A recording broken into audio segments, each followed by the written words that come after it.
Welcome and thank you for joining us today. I'm Maripat Corr, Chair of the Divisional Academic Senate, and today I'll be co-hosting today's webinar along with Executive Vice Chancellor Elizabeth Simmons. I want to thank all the faculty who's already sent in their questions. Last week's webinar is posted on the Senate website and you can stream directly from there. Today we have a group of panelists who are going to be answering questions on topics from return to learn and all non-financial issues. Please feel free to use the Q&A chat box to submit additional questions for our panelists to respond to.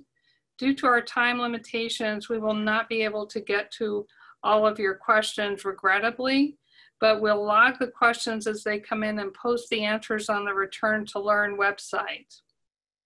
You can continue to submit questions, however, to the Academic Senate office, email inbox, and mark them as town hall questions.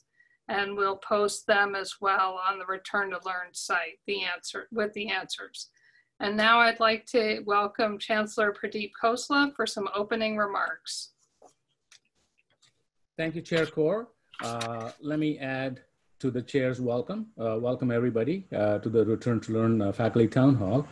Let me also say a big thank you to our Academic Senate leadership for hosting and co-hosting two such events. One was last week and one is right now. As I look back about since March 13 or so, I think we have done a few things extremely well. On March 13th, around that time, we were suddenly thrust into uncharted territories and we had to close our campus overnight. And watching our faculty and staff overnight convert from in-person to remote was an amazing experience. Missteps that I was expecting did not happen. And that just goes to show how well the faculty and staff and the Senate and the administration all worked together to make this happen. Return to Learn is the name of the program that was created to basically think about how do we open our campus back safely. We have known since March, end of March, that opening is not going to be business as usual.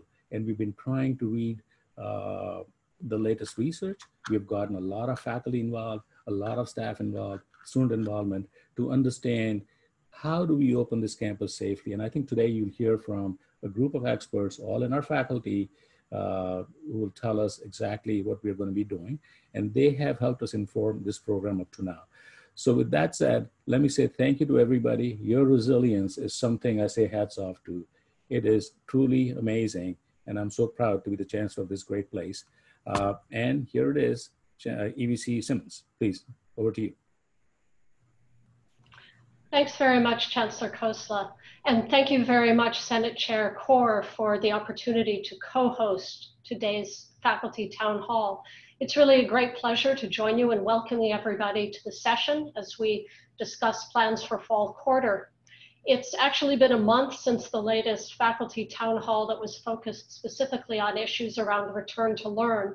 And we really appreciate everybody's flexibility and patience as the situation has continued to evolve and we've continued to modify and improve plans. And we're looking forward to getting to discuss all of that with you today.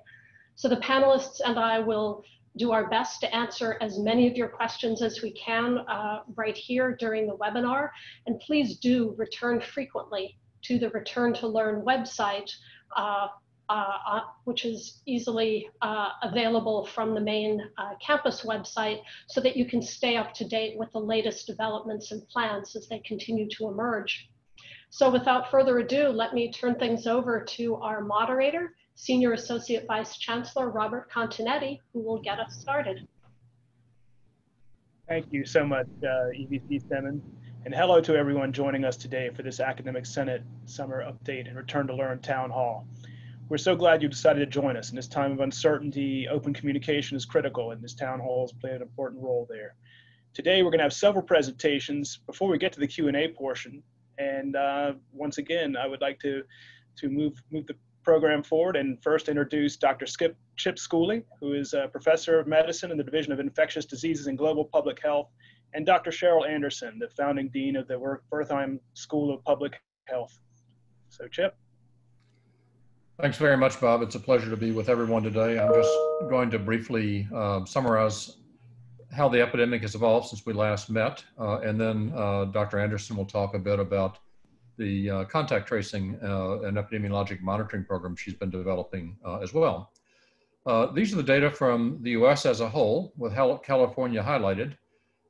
California looks a bit strange, and the main reason for that is, as many of you probably heard, there were some data collection problems that came to the surface about a week and a half ago. And this dip really, a good part of that dip was artifactual and loss of some cases that should have been reported. And part of this rise is catching up with those cases.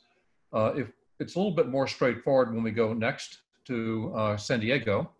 You can see here that in San Diego, our cases were peaking in mid-July at 500 to 600 cases a day. And about that time, there was a change in public health orders that closed bars, closed restaurants, closed gyms.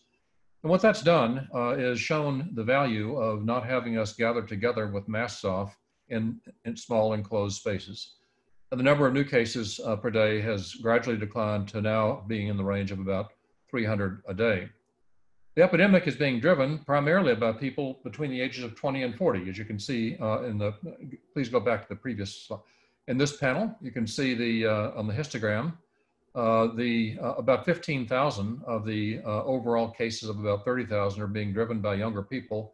And a lot of this reflects social activities, not related to work, but social activities around some of the establishments we talked about earlier. Next slide, please. Now, as this has happened, things have closed down, a couple of very good things have happened. On the left, you will see the UC San Diego testing for COVID by RNA testing. You can see that it peaked just as these orders to cut back came in place, and then has gone steadily down, and we're down at about 1% of all tests that we do turn out to be positive. The same thing has happened in the county, a rise following the lapse after the initiation of summer preliminary release, then a pullback, and now we're seeing a steady decline in the test positivity rate in San Diego County. Next slide. One of the questions I got was, what are the data for San Diego, UC San Diego? How can I find them? They're actually posted on a Tableau server that is available each day. This is only a screenshot of it, but what you can see on this one is that we've tested now about 3,000 students. We've had 42 unique positive results. Several students were tested twice for a student positivity rate of about 1.1%. This Tableau server shows you that the positivity rate for employees is about the same. And we believe that these are primarily cases, if not extremely, or if not exclusively cases picked up in the community, virus picked up in the community, but cases picked up on campus with our asymptomatic screening approach. Next slide. The good news for all of this is that San Diego County dropped below the surveillance watch list trigger of 100 cases per 100,000 in the previous 14-day period last Thursday. And after 3 days in a row below that, and a continuing decline, now being the range of 89 to 90, 3 days later, we are now in a period that over the next 14 days, if things stay this way, San Diego County will no longer be one of the counties on the governor's watch list, and will open up some ability to have some activities such as K through 12 schools in person. So let me stop here and turn this over to Dr. Anderson.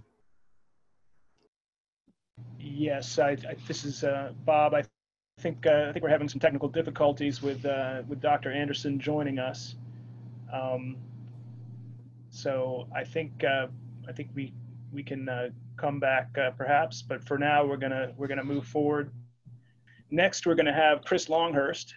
Dr. Longhurst is the Chief Information Officer and Associate Chief Medical Officer for UC San Diego Health, and he's gonna be joined by Dean Pham, who's the Director of Ambulatory Clinical Systems at UC San Diego Health. They're gonna provide us with a short overview on the technical aspects of COVID testing. Thank you, Dr. Continetti. So really privileged to be here today and to be part of the Return to Learn program. I know that some questions have come up about the employee health records note that went out, so we wanted to provide some clarifications. The UC San Diego Health Center for Occupational and Environmental Medicine, or COEM, has been coordinating employee health for all UCSD health employees for many, many years. And historically, that was done with documentation in a mainframe system that we sunset recently. And we're moving all those records into our Epic electronic health records system. And the reason for that is because it's a much more secure system. It provides the greatest protections for our patients and our employees. And it provides sort of modern tools for things like self-scheduling, et cetera. Those protections are not just technology protections. We've also partnered closely with our compliance and privacy colleagues who do regular audits of access in the system to ensure unintended access is not occurring. And so all of that is part and parcel of our Epic electronic health record system, which you may recall we also deployed for our student health record system last summer, which was good timing for the return to learn system. So as we've moved those in, I want to be clear that UCSD as your employer has no access to your personal health data, and your personal health records are walled off for your employee health data. So I'm going to turn this over to our leader, Dean Pham, who's actually executing on a lot of this, and Dean can talk through a little bit more detail. Thanks so much, Dr. Longhurst. So what data is going to go into Epic for your employee health record? So besides the demographic information, that first bullet point, we're also going to include your employer-paid tests, such as COVID, various vaccines that might be required, and also documentation of compliance to various employee health-related things. Again, just to reiterate what Dr. Longhurst says, UCSD as your employer will not have access to your personal health records. But who does have access to your employee health information? So as Dr. Longhurst mentioned, COEM will have that access, infection prevention will have that access to be able to access your employee health records for employee health purposes. In addition to that, HR and or your supervisor may get notification about your clearance to be able to return to work, or also notification about compliance with various employee health requirements, such as the new requirement that came from UCOP regarding flu vaccinations for this fall. Thank you. Thank you, Chris and Dean, for this update and valuable information. Next, we're going to turn to Dr. Carlos Jensen, the Associate Vice Chancellor of Educational Innovation. He's going to provide us with a short overview on fall 2020 scenario planning. Thank you, Bob. And thank you for this opportunity to share some updates. We tried to plan from a principle of safety first, but with the goal of giving both faculty and students options. We acknowledge that remote instruction doesn't work for everyone, but in-person instruction is only an option if we can do so safely. Our plan has been to de-densify classrooms and limit the number of courses in person. This strategy significantly reduces classroom capacity. We therefore asked each department to identify courses to offer in person, and it was important that these plans come from faculty and the department perspective, as you know your curriculum and the needs of your students better than anyone. So far, students have responded positively. A majority of undergraduate students plan to be all remote, which will de-densify campus. And those that will be on campus will balance online classes with 1 or 2 in-person classes. These few in-person classes are critical to their success, their well-being, and the overall experience of many of our students, so thank you.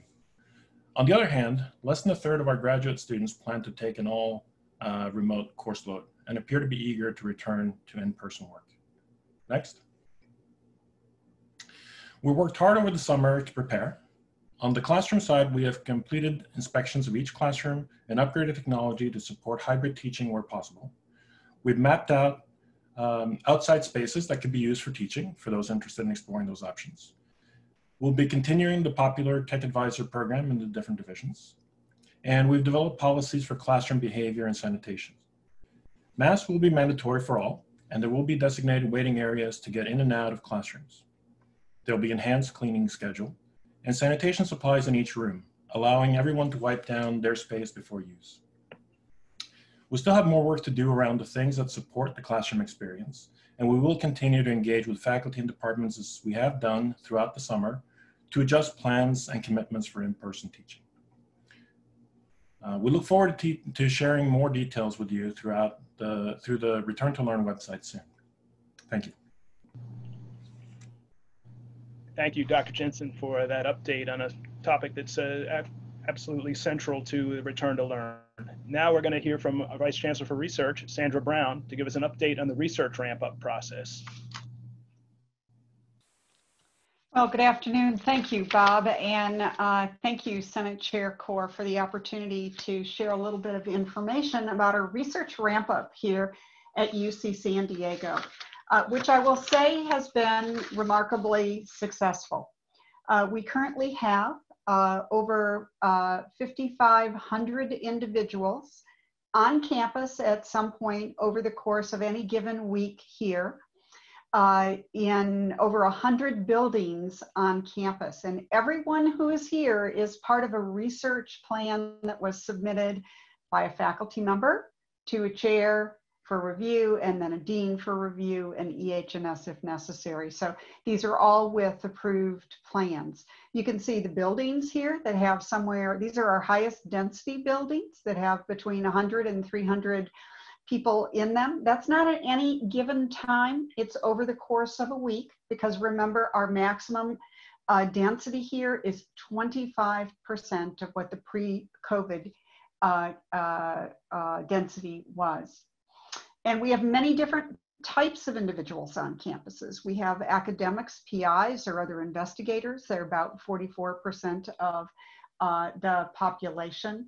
We've got senior staff in research labs, postdoctoral scholars, graduate students, and undergraduates that are here on campus.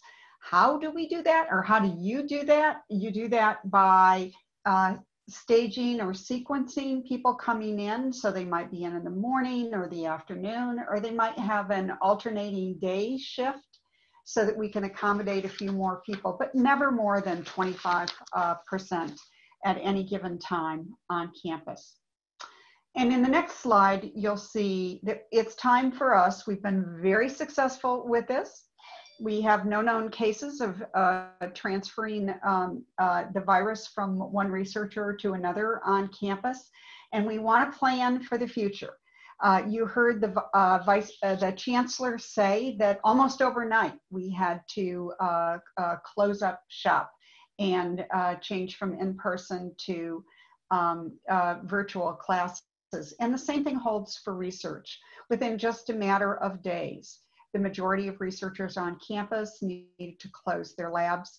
This could happen again if the county public health authority informs us that we are it's no longer permissible to conduct research on campus. So we want faculty to be prepared.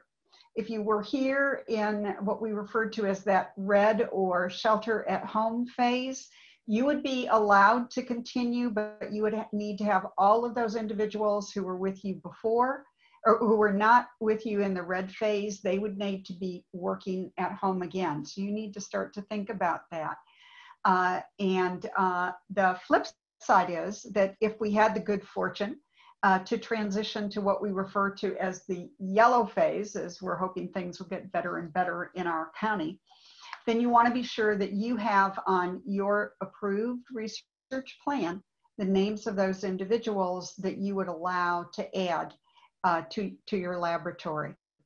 I want to remind everyone that by coming on campus and coming into your research setting, you are coming to work and agreeing to comply with the safety requirements. And I know we're going to hear more about the safety requirements from Vice Chancellor Matthews, but to be in a laboratory setting, in a research context, you are agreeing to comply with those. That's first and foremost, and that's what allows us to conduct research, even when classes aren't allowed yet on campus.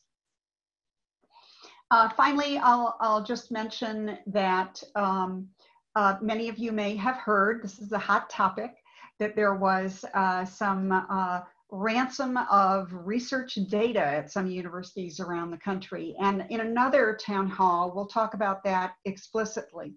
But we have a plan under the leadership of CIO Vince Kellen for labs to have secure plans for their research data to protect us against that. And if you go to assure.ucsd.edu, you can see the simple steps that you can take to have your lab certified for data security and safety. Thank you, and I'll look forward to answering any questions you might have. Thank you, Vice Chancellor Brown. Next, I'd like to introduce the Dean of the Graduate Division, Dr. James Anthony. He'll give us some high-level updates from the Graduate Division. Thanks, Bob. Appreciate everybody being on this town hall, and I hope you are all doing well and are safe. Some quick slides here. From the realm of academic affairs within the Graduate Division, we made the transition back in spring to all DocuSign digitization of any necessary forms. That will simply continue moving forward, as will continue the dispensation to conduct remote dissertation and theses meetings and appointments. This has been working really, really well. We've gotten great feedback both from you as the faculty and our students. So there's certainly no reason to not continue this sort of flexibility. We made a transition about a year ago to a new admissions portal called Slate, which is essentially vended solution for admissions used by lots of universities around the country. It's working really, really well for us. We will continue with that commitment to Slate, but we're also furthering our commitment by now moving entirely to paperless file creation, something that we're doing within the Graduate Division, which will help streamline services to our students. We're hoping and planning and keeping our fingers crossed that we will be able to do a convocation for graduate students, which is a new idea. Obviously this year, if we were able to pull this off, we would do this virtually. We've tentatively set the date of a convocation for September 29th. More information on that forthcoming. We made the move months and months ago to an online Graduate Division orientation. These have been exceedingly well attended by incoming students, and we continue to add modules periodically to this. Next slide, please. In terms of financial support, we have received guidance from the President's Office of the UC around how to fund and appoint international and graduate and professional students who are based overseas this fall quarter. A message came out from my office about this. It went to department chairs, to program coordinators, to graduate directors on some very specific instructions on how to appoint international students who are brand new and who are still abroad. Just to put this in perspective, we're talking about 250 students total, graduate students, out of nearly 9,000 at the university. Though it's a focused challenge for us, it's one we're on top of, and we'll continue to partner with each of the programs to do best by our students. In that vein, a message went out from my office regarding the UC limit, 18-quarter limit on teaching assistantships.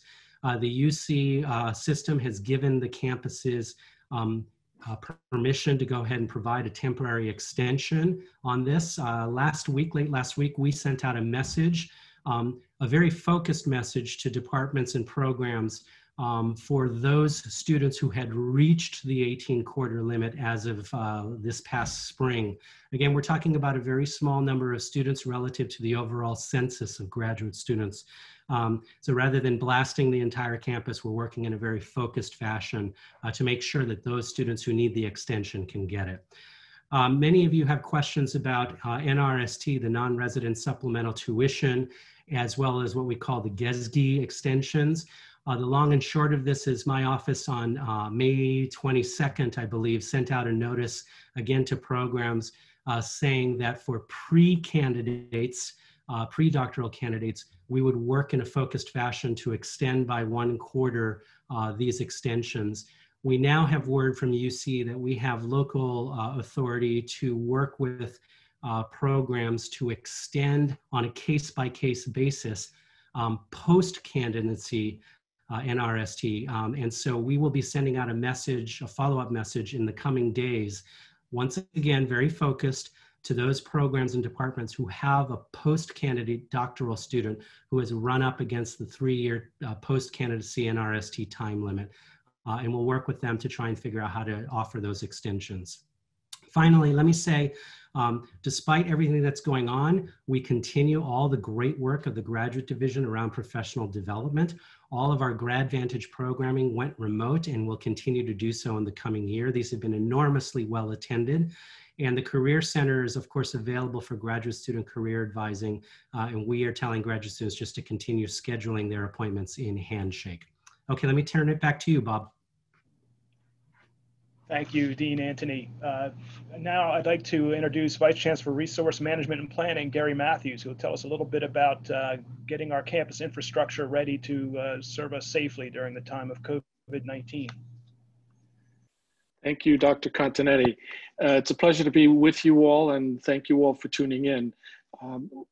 Basically, our staff has been working since we closed the campus, and in many respects, we've been learning as we go forward, which has been very positive. Some of the chat I've noticed is, how are we going to keep the classes clean? And one of the things that I would suggest strongly is that we encourage all occupants, those entering the classrooms, to self-sanitize their seating area before entering the class with signage that's going to be posted. So we'll have mounted hand sanitizers that have already been installed in over 100 buildings across the campus at major entrances, and facilities management will be monitoring restrooms, soap, and paper towel supplies throughout the day. Part of our approach, however, is to ensure that faculty, staff, and students clean their respective areas with the sanitation materials that we're providing, primarily wipes, to make sure that their individual area is clean. And that would be done at the beginning of every class. We've also identified a supply of face masks for faculty to hand out to those students without them. What's clear is that the use of masks is extremely positive. It works. The campus is in the process of developing a very specific guideline and policy on the use of masks. And for those students that appear in a classroom that don't have it, we will provide faculty with masks to provide to those students. And if those students are not in compliance, they will be asked to leave. Vice Chancellor Saddleton for Student Affairs has been actively engaged with her staff and others to develop some guidance that she'll be providing shortly that will give you a certain level of process and steps to take should people not comply. Next slide, please. What we've done in planning is we've really looked at the provision of PPEs, personal protective equipment, that I mentioned. And we've also looked at the physical distancing guidelines for room capacities. So some of our rooms, I noted on one of the chat questions, was we've been encouraging people to have large classes, and we're not going to be able to do that, at least during the current county guidelines. Maximum that I believe we're looking at is no more than 30 in a classroom, regardless of the seating capacity. So planning has identified ingress and egress options for particularly rooms that have 2 entrances, and we will be attempting to have either one way in, one way out, or the class will be asked to enter at the same time and leave before others enter. Part of the concern is that we don't want to develop what we would call pinch points, where there's queuing in a hallway and the physical distancing is not being able to be maintained. So planning has worked it out, particularly for classrooms. So these are examples, Tata Hall, for instance. Next slide. I've also noticed questions in the chat about, can we teach outside? Yes, we are looking at potential sites that have been identified that will provide a certain level of capacity. Most are paved, many have shade already, or we're looking at the provision of shade structures or tents. We're also looking at power, just to make sure that the faculty have the necessary power for their amplification. and we're making sure that whatever locations we identify are ADA accessible.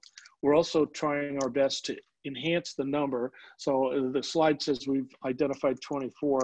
We're in the process of identifying quite a few more. We started the process well before it was really clear that outdoor activity is really the safest. So we're doing that as well. To accommodate the indoor, we're also making sure that our heating, ventilation, and air conditioning systems have been upgraded with increased filtering that's close to HEPA. And most importantly, we're using 100% outside fresh air to ensure that we have the maximum amount of fresh air for every location. Next slide, and I think this one may be the last one for me, so I'll turn it back over to our host. Thank you. Since contact tracing is such an essential part of our effort to conduct our work safely in the time of COVID-19, we're first going to go back to Dr. Cheryl Anderson, Dean of the Wertheim School of Public Health, to tell us a little bit more about the contact tracing protocol. So I just want to talk a little bit about what we're doing with regards to contact tracing. And the mission that we're on is to, once we've detected a positive case of the virus on our campus, to be able to interrupt the inadvertent transmission of SARS-CoV-2. So time is of the essence, and within 24 hours of a case being identified, we reach out to individuals to do a couple of things. We try to understand within whom the person who has the virus has been in contact with, in close contact, meaning with whom have they been within less than 6 feet for more than 15 minutes, or having an opportunity to share foods, beverages, close, intimate contact, etc. We also ask about your demographic information, your health status, whether or not you may be at risk for severe symptoms with the disease, or whether or not you're at high risk for giving that infection to someone else. So we ask you about where you're living, where you're going to school, where you work, and some of your other recreational activities. We also provide instructions around isolation. So this is where, again, removing oneself from community activities allows for that lack of transmission or that interruption of transmission. We want to know if there are any barriers to doing so, because we can help to problem solve around those. Individuals will get a notice from the health department, and then they are followed up for over a 14-day period. Similarly, we want to ask the individuals that are determined to be close contacts some questions. We talk with them about the symptoms they may be having, what testing needs may be at play, and some of the very things that I just mentioned around, you know, where do you do your activities, and how can we facilitate quarantine so that, again, inadvertent transmission of the virus does not occur. And we follow up for a period of 2 weeks to ensure that things are going well. So thank you for this opportunity to just put those things out, and I'd be happy to answer any questions. Thank you, Dr. Anderson. During registration, all attendees had an opportunity to submit questions for the panelists to answer. We selected some of the most popular questions for the panel today. If you have a question now, you can submit it in the Q&A chat box, and I know a number of questions are coming in. As a reminder, though, we're not going to be able to answer all the questions today, and we'll do our best to answer questions later in a FAQ posted on the Return to Learn website after this town hall. So now I'd like to welcome all of the panelists to turn on their cameras and join us for your questions. So we'd like to turn to some questions now about teaching. And obviously with the news of universities like University of North Carolina, Chapel Hill, pulling back from in-person teaching, a question on a lot of people's minds, and this is for the EBC, is to address when will we be certain that small in-person classes may be offered on our campus in this fall quarter? That's a great question to start with. As it happens, a team of us were just talking with the leaders of public health in San Diego County about these exact questions. And at this moment, in-person teaching is allowed only for classes that cannot be taught remotely. So for small research or art lab or studio, other laboratory or clinical classes. Otherwise, Other kinds of in-person teaching are not currently allowed because we're awaiting further guidance from the state. And so as soon as we get guidance from the state on what is possible, then we'll be able to evaluate possible fall plans in light of that guidance. So please stay tuned. Thank you. And I'd like to follow up, though, with another related question, and that is, will anyone be forced to go back into the classroom this fall? Absolutely not. Neither instructors, nor students, nor TAs. It will be the choice of the individual whether to be in the classroom in person. And the next question is related to that. Maybe people won't be forced to go back, but will they be penalized if they prefer online-only instruction in this fall quarter? Absolutely not. There will be no penalty. It really is the individual person's choice, as it has to be. Thank you for those reassurances, EVC Simmons. Next, I would like to ask perhaps Associate Vice Chancellor Carlos Jensen to address, along with VC Matthews, what support will be available for faculty tasked with enforcing safe classroom practices. And I think we've already heard that teaching outdoors will be an option, but VC Matthews talked about these safe classroom practices. So how will we support faculty in enforcing this?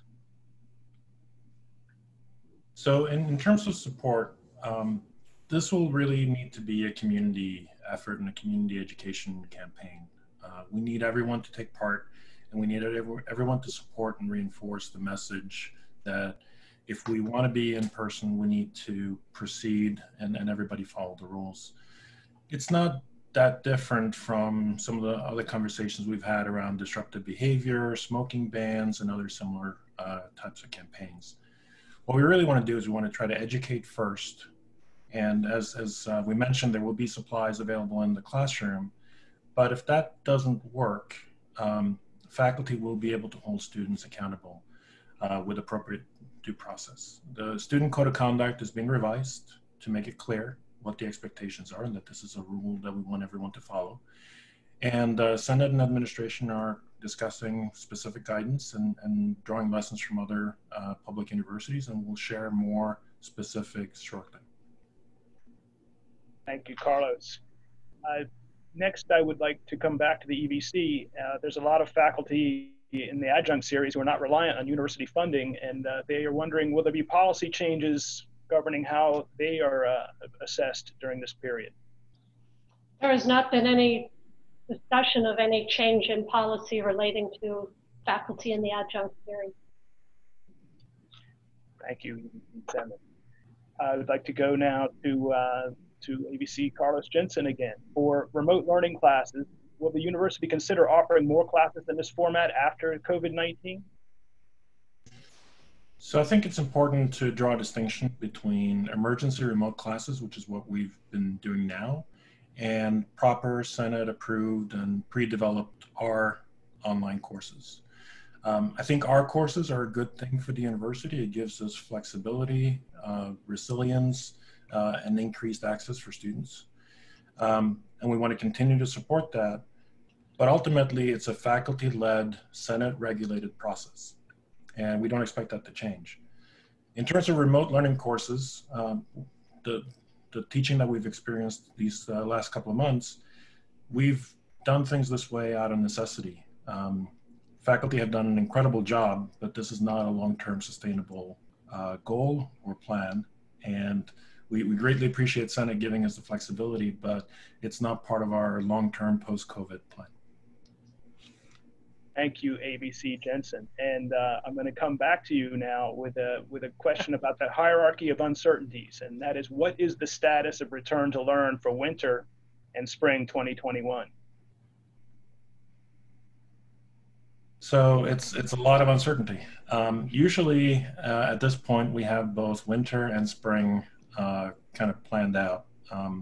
We have done what we can to extend the timeline so that we can learn as much as possible before we make plans and then have to go back and redo them again. Right now, you know, we are seeing some of the early schools learn. and some are being more successful than others. Winter term planning has just started now.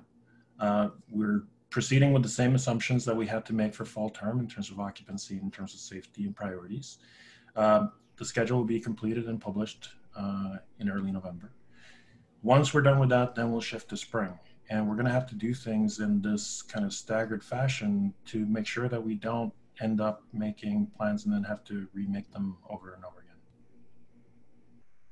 Thank you, AVC Jensen.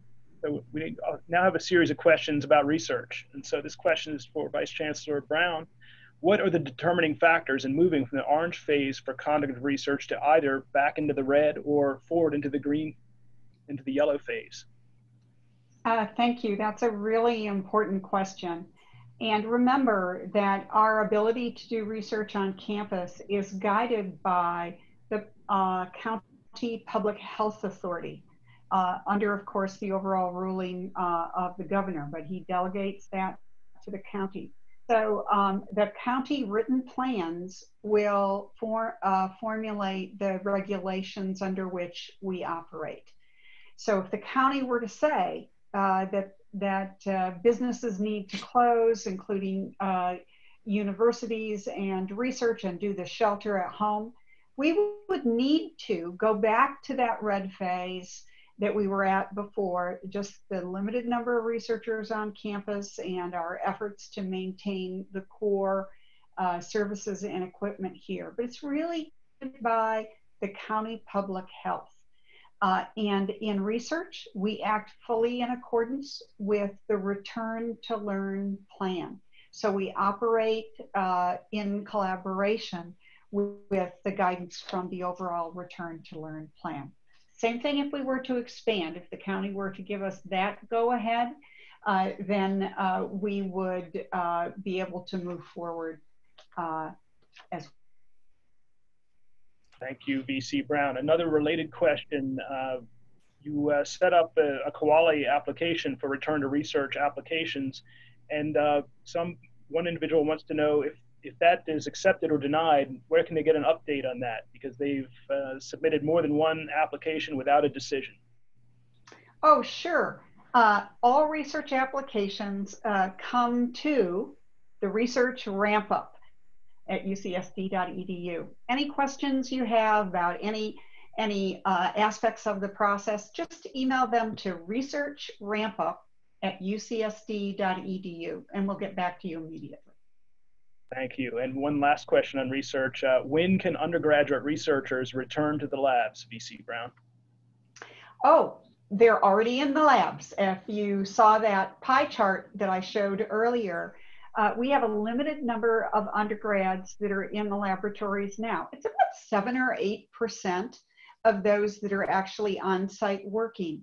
But remember, it's just not any undergraduate that would come into the lab. It would be those that were signed up for research-specific courses or have projects with the deadlines.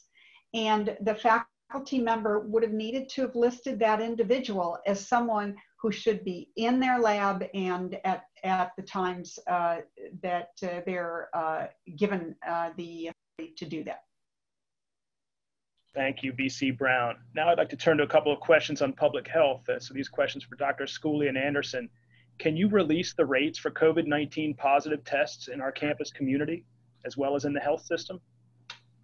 Yes, in fact, they're going to be on a public website next week. The slideshot that I showed you was a mock-up of that website that included the data as of today, but we'll be showing the ongoing number of tests performed, the number of positive tests broken down by category. So right now, the positive testing rate is between 1.1 and 1.3% of the students and faculty and employees.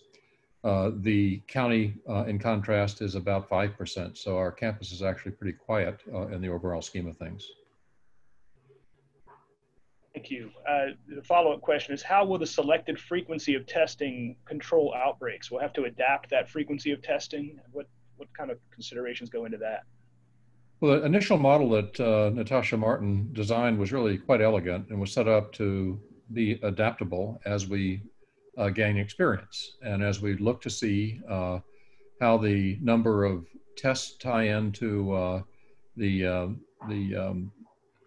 sensitivity of the approach, we'll be able to modify the testing frequency. We think already that there are some groups that we would like to offer testing more frequently to. These would be people who come in contact with more people on campus and might be higher risk if someone were to get infected. For example, employees that are all over the campus in contact with many people would have a more important implication for campus safety than someone who is in a dorm in a small group of students, for example. We may be offering testing to athletic teams more often, or people doing performing arts, people who are providing a lot of the infrastructure and the services to the institution. They've been here all along and have been a group that we want to continue to keep safe. So we really want to tailor the testing to have the highest yield and the highest sensitivity, and the model that Natasha Martin put together allows us to do that. Thank you, Dr. Schooley. Even in this time, we need to look forward to the future of the university. So now I would like to pose a question to Dean for Undergraduate Education, John Moore, and Dean Jim Anthony for Graduate Education. And that is, how will the campus deal with undergraduate and graduate admissions during these unprecedented times? So Dean Moore. Of course, thank you. So if we look at our admissions for fall 2020, we are pretty much on target with where we expected to be. We're actually running a little bit above what our initial target was. And if we look at registration, both new student registration and continuing student registration, we're pretty much exactly where we were a year ago. So it looks like students want to come here.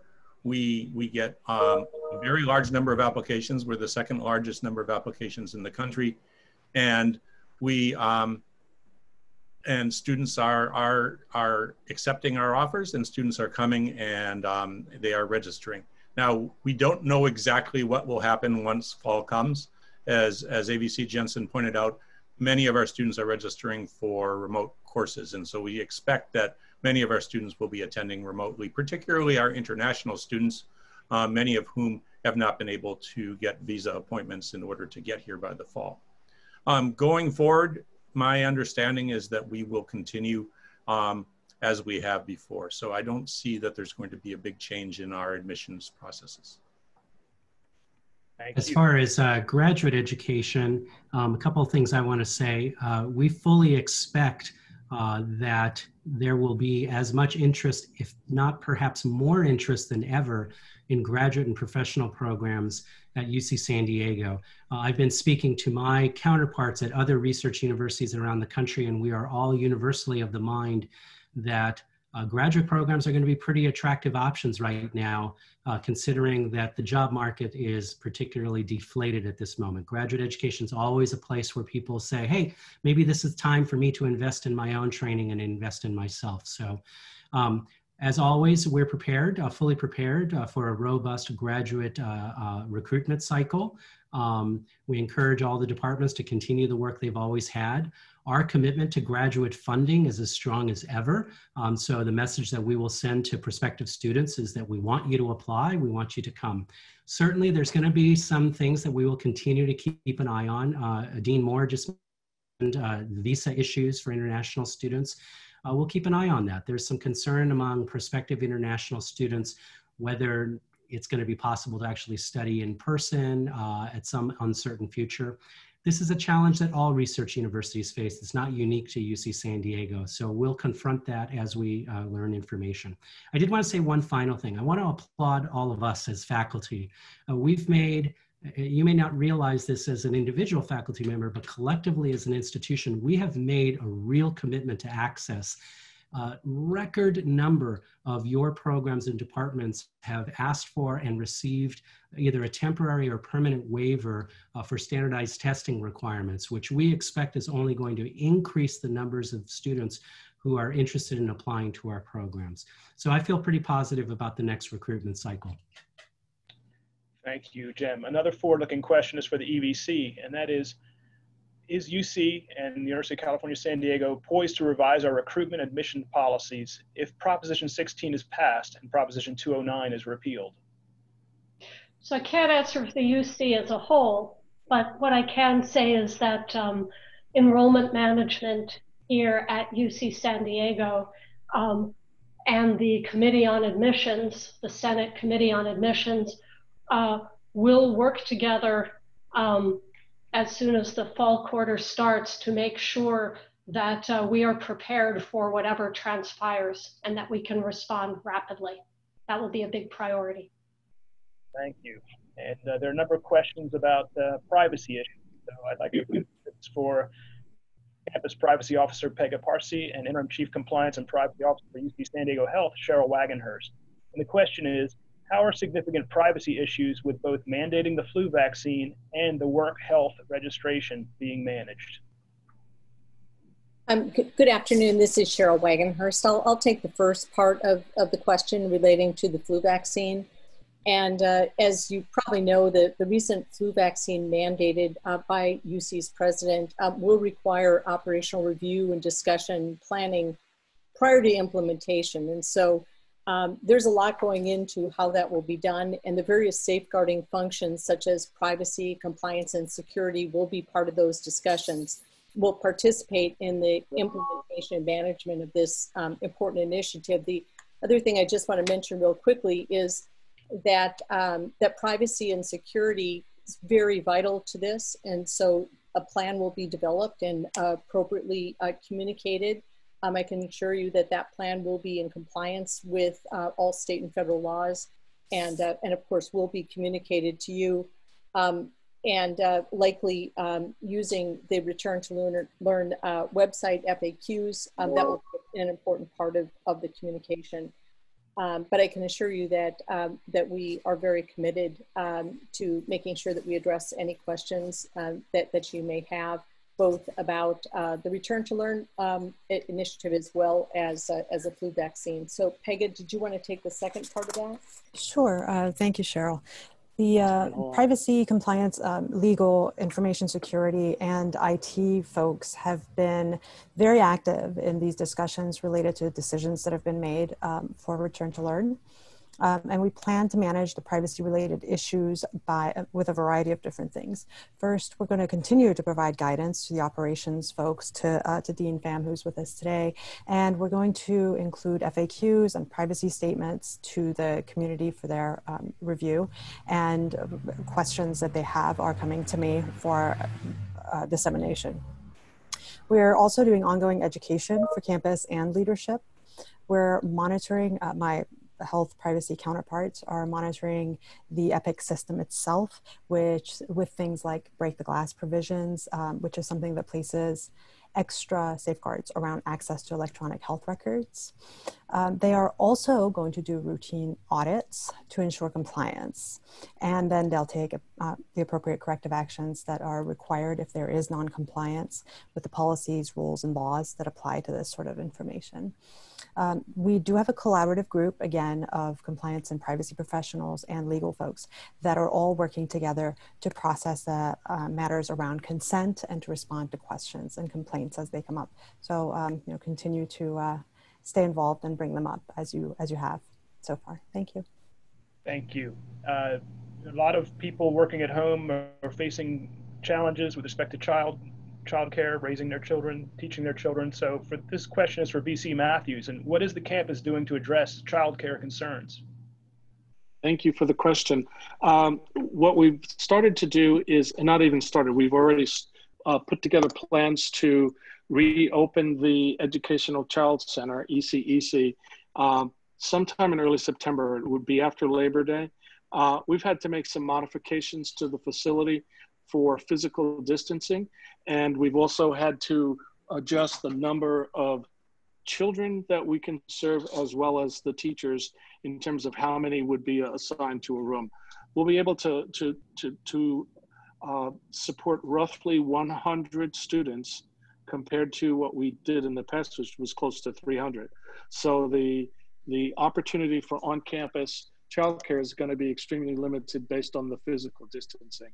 And we're following all the guidelines, all the changes in terms of cleaning, sanitation. Food will be brought in by each individual child.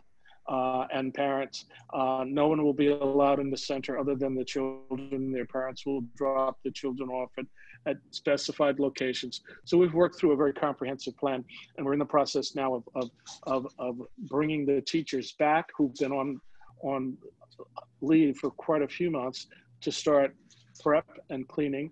Over the last several months, we've had electronic online instruction for the little ones, if you want, and that's been very supportive and positive. We will continue some of that as well. We're also going to be providing a list of opportunities that are provided by external agencies. So the YMCA, and there's some other organizations within the San Diego city and county that we've looked at to see what types of opportunities are there. We're going to be putting all of that online within the next week. Thank you, VC Matthews. And VC Matthews, I'd like to return to a question based on your presentation, and that is, are distancing plans and guidelines for classrooms available online somewhere where faculty and TAs can access and view them? We've been sharing them with those in the registrar's office and planning, as well as the IT folks, to make sure that we had connectivity. Next step is to have those plans placed online, and we would be more than happy to send them out to individuals if they like, as soon as we can get them to you. What we're still working on is also things that Dr. Jensen mentioned in terms of the exterior space, how they would be used. We're really blessed with really positive weather here in San Diego, so it's an opportunity for us to utilize it for classes, and certainly we'll also do our best to provide opportunity for study space and breakout space. But in terms of scheduling for classes, it's going to have to go through the normal process, I believe, with the registrar. Thank you, VC Matthews. So we've heard in the news about new rapid tests, saliva tests and otherwise. So for Drs. Anderson and Schooley, are these new rapid tests going to be useful for us in our return to learn? We're actually looking at a lot of different types of tests right now. Right now, Dr. Pratt is working on an anterior nares test. His first run at a saliva test was not as sensitive as the mid-turbinate test that we've been using. So the next round of validation will be with anterior nares. There is also a laboratory on campus run by Rob Knight, Jean Yao, and Louise Laurent that is working on some validation of other approaches. So you'll see these things change as technology advances. We want to make this whole program as convenient for people as possible, and within the context of them also being highly accurate. And our saliva test, we didn't think was quite accurate enough to offer. Thank you. I'd like to return now to EVC Simmons on a question about academic review. And that is, the question is, in what ways will disruptions to teaching and research be incorporated into the pre-tenure review process? So in several different ways. So to begin with, way back in the spring, we already issued a 1-year automatic extension of the probationary period for people in an assistant level appointment with an 8-year clock to take some of the pressure off.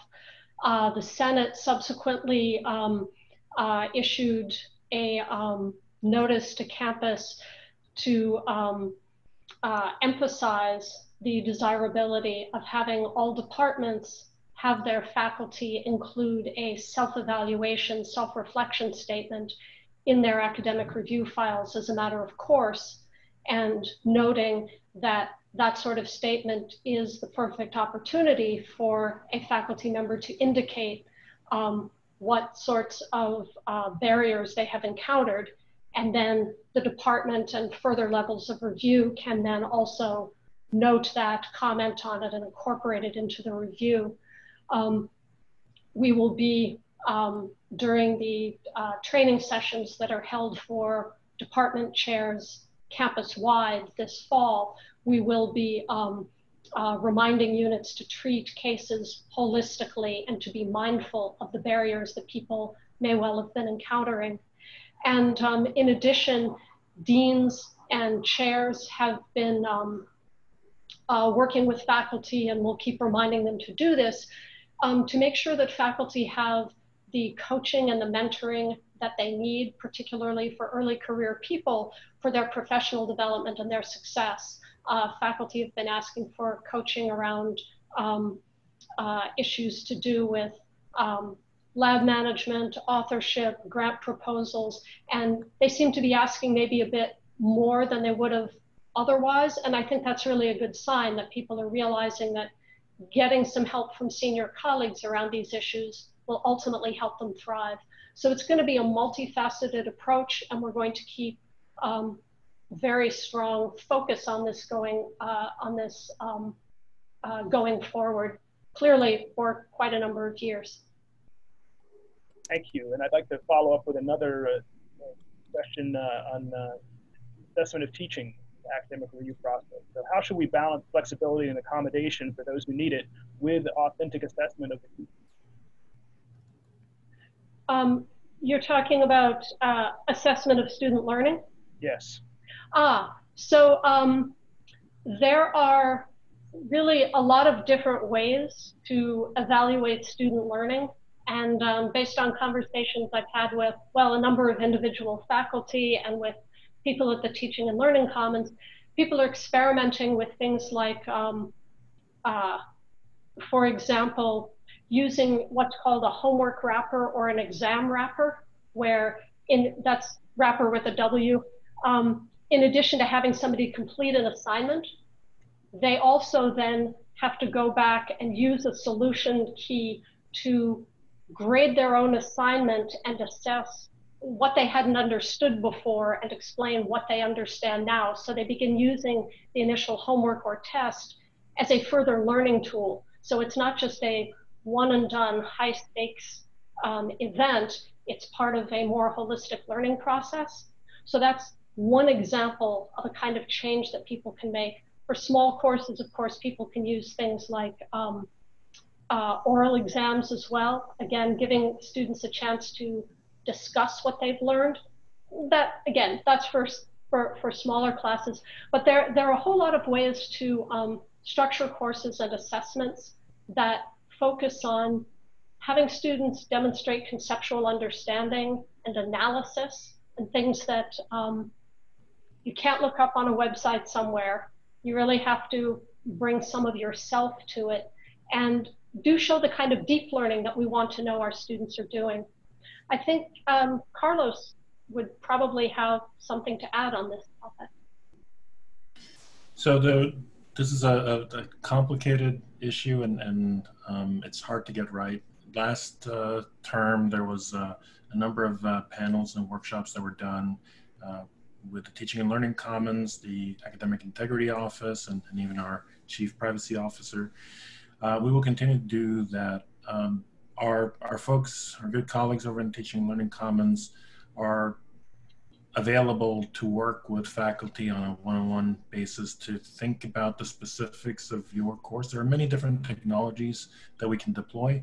The question is understanding what it is that you're trying to assess and finding the best way of doing that. And sometimes that's a technology solution. Sometimes that's redesigning a lesson and what it is that you seek to assess. So please reach out to the Teaching and Learning Commons, and they will be able to help you.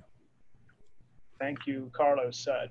EVC, I'd like to go back to you for another question about sustaining the university, and that is what plans does the university have to engage with our alumni to help sustain the institution through this pandemic?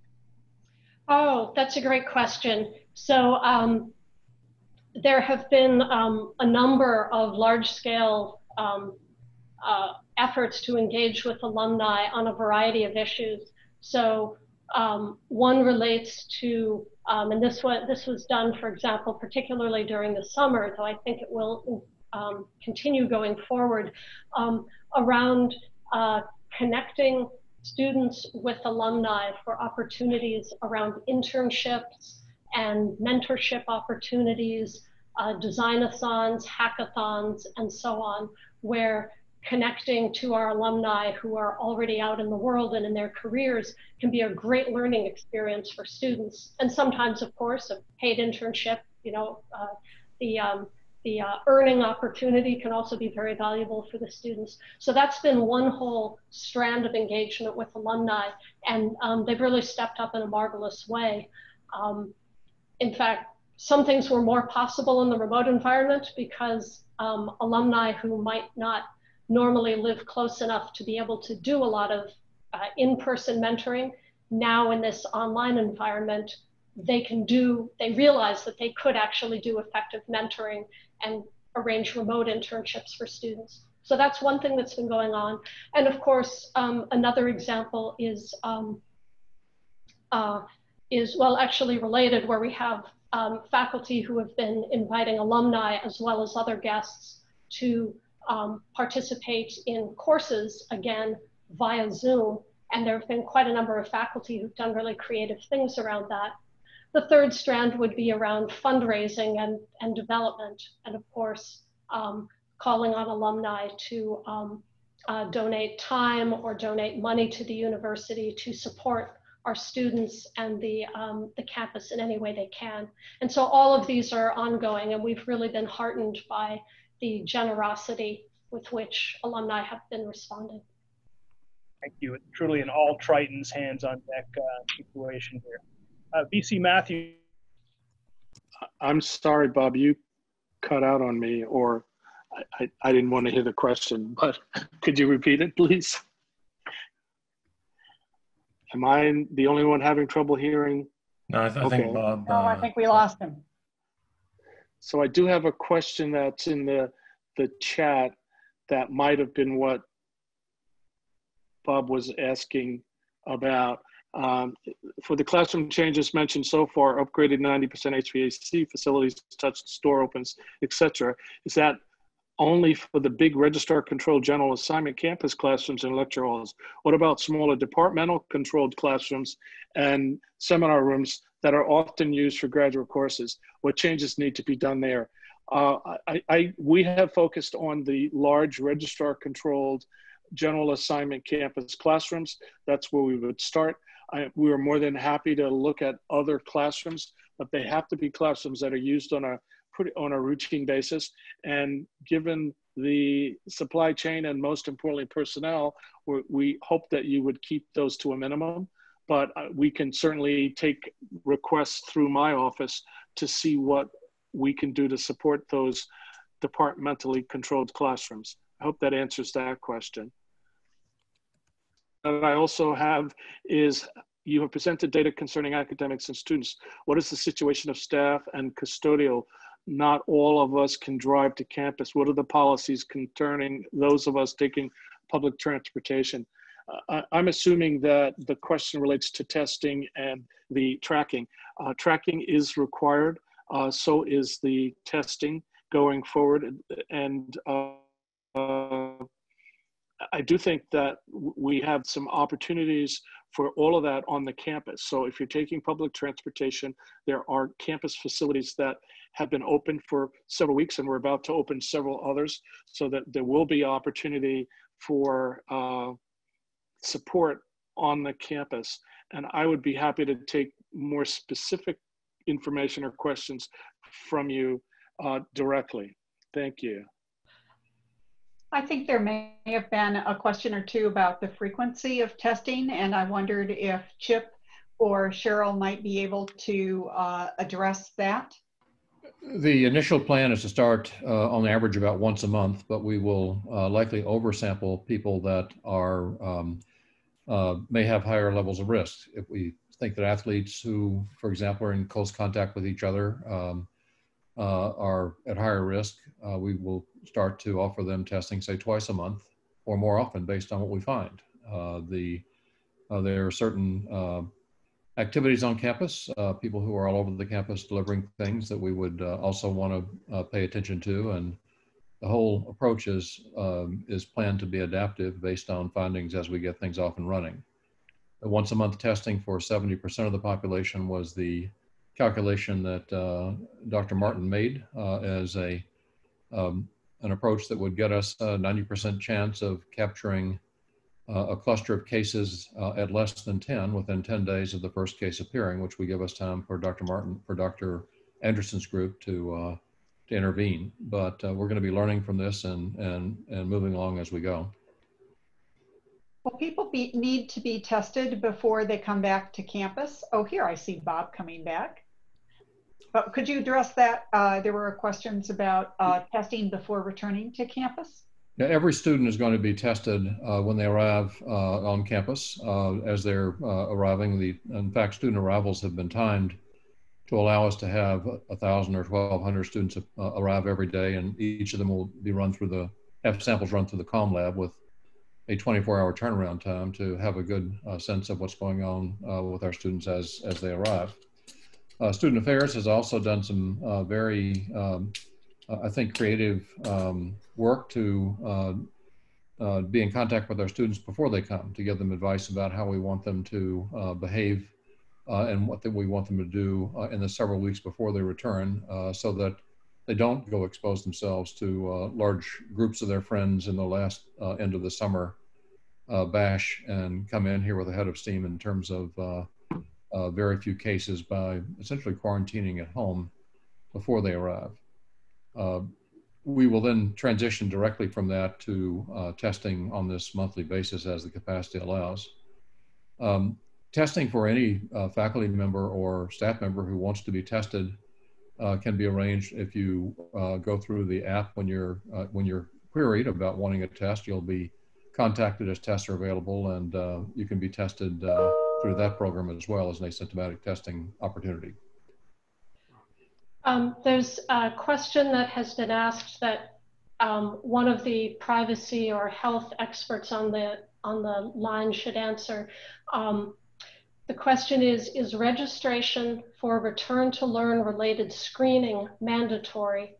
And here I think we probably need to distinguish between the symptom screening and testing.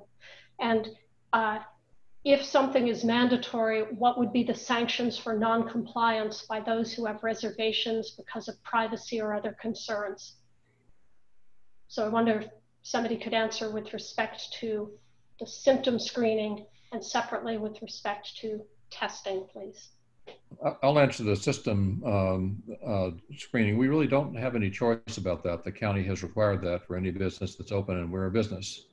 We have to do a symptom screen of everybody who comes to work every day, just like any other business does. So that's a requirement that is imposed by the county health authorities. And since Hega and Cheryl are on the call, let me let them address the other part of the question. The rest of the question is whether registration for the workplace health management, that registration is required or not. I believe that's the question. Yes, that is required. The consequences of not completing that is that your every time you log in to a UC San Diego system that requires logging in, you will have to do two-factor authentication, multi-factor authentication. Right. And then I think the last part of your question, Evie Simmons, is whether or not testing is required or not. Testing is not required. If you as an individual choose not to get tested, we force you to get tested. We can't force you to get tested. So that's you as an individual would have that choice. Right, and the other part that's important relating to the registration is that the use of your social security number is certainly voluntary. And I think we've made that clear in the privacy statement, as well as in the privacy FAQs, which, you know, frankly, we've received a number of questions, and we intend to provide detailed responses to those questions very shortly. So just please check the Return to Learn website FAQs. Thank you. Thank you. I'm back. I want to remind everybody to conserve energy. There's rolling blackouts. I don't know if that's why I disappeared for a while, but I would like to go back to Chip and ask, why do you think the test positivity rate is so much lower here at UC San Diego compared to the San Diego community? I think it's just the demographics of our workforce. We have a workforce that's a bit older than on average, than the 20 to 40-year-old group that are out in places where the risk is higher. It also includes a lot of our students, many of whom have been staying on campus and out of harm's way. Many of them are our healthcare workers. And all of our employees, I think, are well aware of how this virus is transmitted, and I suspect are paying more attention to masking and staying out of places where the virus is being aerosolized. So I think it's really a combination of demographics and intelligence. Thank you, Chip. Now, there's a continuing questions about privacy. So I was wondering if some of the experts could address this. I think we need more details about the walling off of employee health files from private medical records. People have heard that at other UCs, there are separate systems for employee health for private medical records, not a walled off single record. So it's a major privacy concern for a number of people, and they really want to understand what's going on with this. Actually, Dean is our subject matter. There he is. Dean, go ahead. Dean. Maybe turn off your video, Dean. Yeah.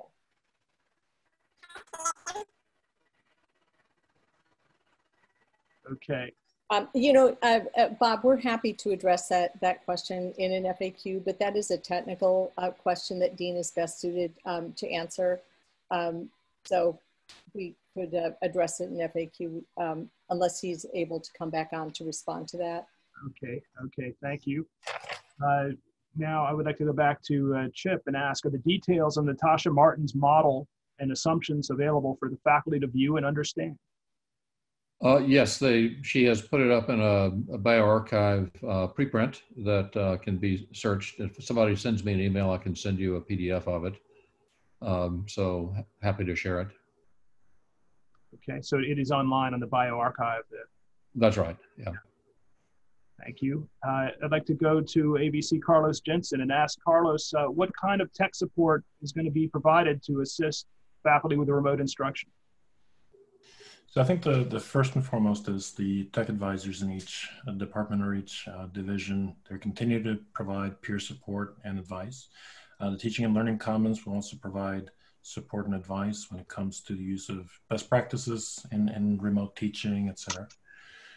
In terms of physical support, I already mentioned many of the classrooms have been upgraded over the summer or in the process of being upgraded. This includes new and improved cameras and video tracking systems, some room-wide microphones. We will be providing personal lapel microphones to anyone teaching so we don't end up sharing. Last but not least, campus has engaged in a significant effort to upgrade our networking infrastructure so that we have fewer challenges with Wi-Fi and uploading files, et cetera. So hopefully that will make a big difference. Thank you, Carlos. And I was wondering if Dean, are you available now?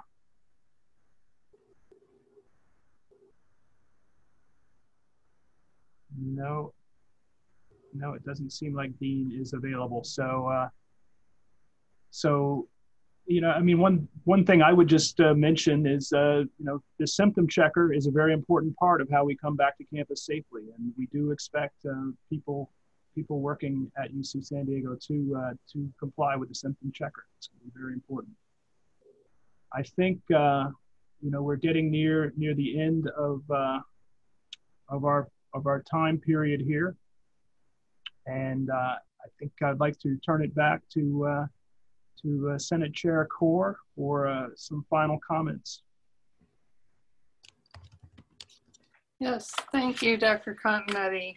I'm afraid that we are running out of time for all the questions that were submitted, and yet we haven't been able to answer online.